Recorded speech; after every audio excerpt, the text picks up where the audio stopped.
Poštovani građani, uvaženi gosti, koristim ovu priliku da se zaista zahvalim svim vrednim predavcima i neimorima koji su za nešto malo više od 2 meseca podarili gradu Goru ovako lep objekat koji ćemo danas da otvorimo.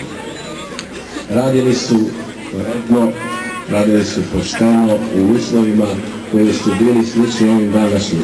Po hladnom vremenu, čak i noći.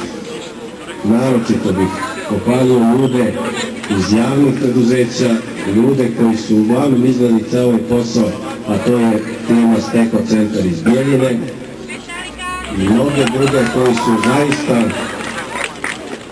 nesebičnim radom napravili ovo što ćete danas vidjeti, a to je jedan objekat kakav ne samo u Timočkoj krajini, nego i šire ne može da se vidi.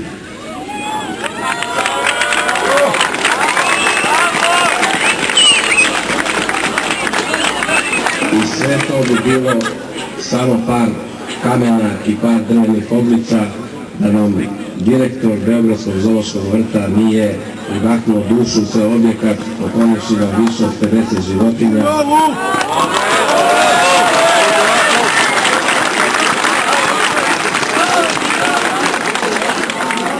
I javno se na tome, a siguran sam u koji svi građani Gora zahvaljujemo. Veliko mi je zadovoljstvo što sam ovdje danas sa vama, nedavno, pre nekoliko meseci. Bio sam ovdje bila livada, bio je jedan parkić nekultivisan. Evo, posle 3 meseca imamo jedno mesto koje ima novi sadržaj i danas sa ovim gestom Bor je ispisao nekoliko stranica novih u svojoj istoriji. Reći ću jednu rečenicu koju je rekao moj prethodnik kad je otvarao Beogradski zoološki vrt. Rekao je da će njegova sudbina zavisiti od Beograđana koliko ga budu razumeli. Beograđani nisu razumeli jedno vreme svoj vrt, ali na kraju su shvatili. Volio bih da Borani ne naprave takvu grešku.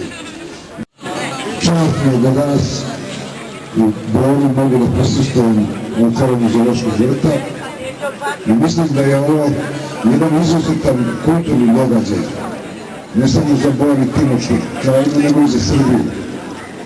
Otvaranje ovog vrta je zapravo dokaz da ljudi kad se slože i kada imaju viziju i kada nešto stvarno žele, to mogu da urade.